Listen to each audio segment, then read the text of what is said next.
last several years here, the Leafs have been between 30 and 60 goals on the wrong side of the ledger.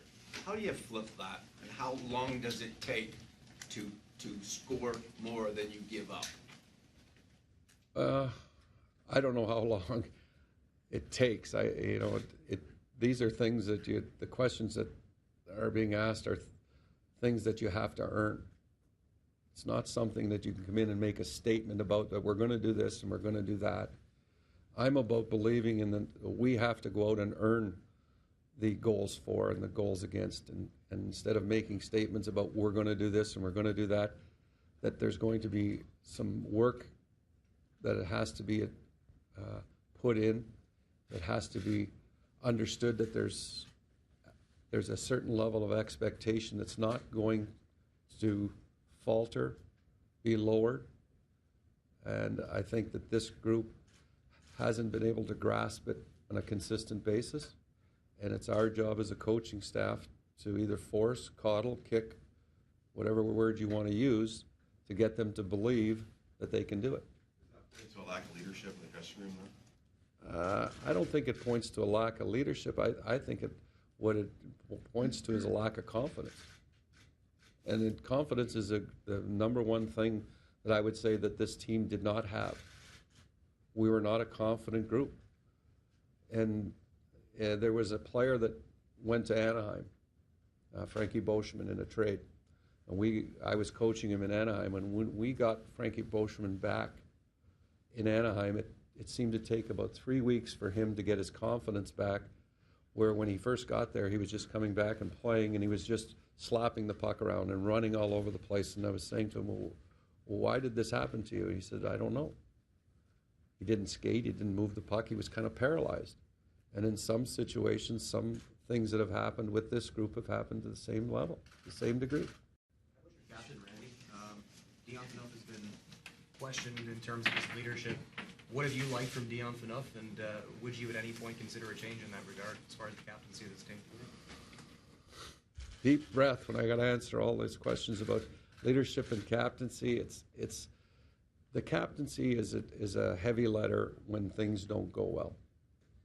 And I think that Dion has tried and has maintained a level of competitiveness. We judge our players by their ability to come in and compete night in, night out. And I think that he's done that. I have no qualms on looking at Dion Phaneuf and saying that he didn't come and give everything he possibly could to the hockey club. And I think it's totally unfair when people select one individual and expect him to shoulder the responsibility of the hockey club. Yes, he's the face of the hockey club, but we have to accept responsibility, and there's a leadership core that's within the group that has to accept that. And I think it's totally absurd to think that you're going to blame that on one person. When you talk about Randy, when you talk about accountability, one of the things that you're going to need more of next year, what exactly does that mean? Is that accountability to the fans, to the media?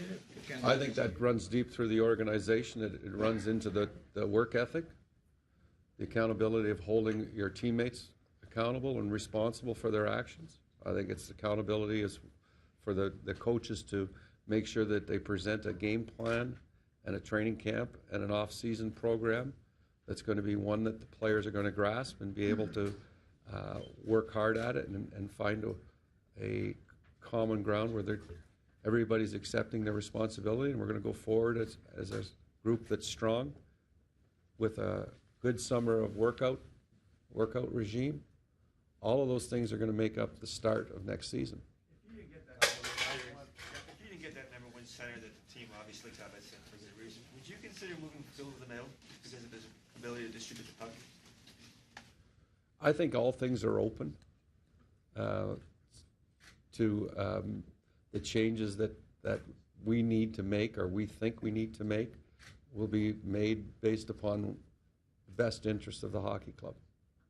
And it's hard to sit here and say we're going to do this and we're going to do that, because the plan is not formulated. And when you sit down and you do an analysis of where we need to get to and how are we going to get there, then you have to fill in the blanks. And that's really what we're about, is trying to assess where things went sideways. How can we improve them? Do we have the right personnel to improve them? And are they willing to accept the challenge that's put in front of them?